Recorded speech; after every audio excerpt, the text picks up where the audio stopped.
शेतकरी मित्रांनो आणि मैत्रिणींनो, आपल्या शेतकऱ्याची सगळ्यात मोठी अडचण सांगू का?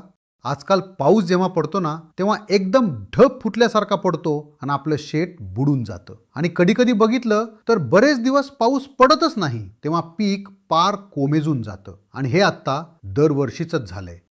पावसावर आपला ताबा नाही, पण आपली रोपवाटिका कशी बनवायची त्यावर नक्की आहे. अति पाऊस आणि पावसात खंड या दोन्ही समस्यांवर उपाय म्हणजे गादी वाफ्यावर रोपवाटिका बनवणे. गादी वाफे कसे तयार करायचे याचे काही पर्याय सांगतो. बैलाला बैराम नांगर लावून सऱ्या पाडणे, पॉवर टिलरने सऱ्या पाडणे, छोट्या ट्रॅक्टरला जोडता येणाऱ्या गादी वाफा यंत्राने, BBF यंत्राने गादी वाफ्यावर रोपवाटिका बनवली. आणि लय पाऊस झाला तर सरीतून पाण्याचा निचरा होतो, त्यामुळे रोपे पाण्यात बुडत नाहीत. आणि समजा पाऊस कमी पडला तरी गादी वाफ्यात ओलावा टिकून राहतो आणि आपली रोपे छान तग धरतात. म्हणजे दोन्ही समस्यांवर एकच उपाय, गादी वाफ्यावर रोपवाटिका बनवणे.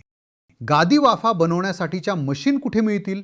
गावात किंवा शेजारच्या गावात यापैकी एखादं मशीन उपलब्ध आहे का याची चौकशी करा. आत्ताच शोधायला सुरुवात करा. मंडळी, गादी वाफ्यावर रोपवाटिका न करणे म्हणजे छत्री असताना पावसात भिजण्यासारखं आहे. मित्रांनो, रोपवाटिका हा भरघोस उत्पादनाचा पाया आहे. त्यामुळे रोपवाटिका ही गादी वाफ्यावरच करा.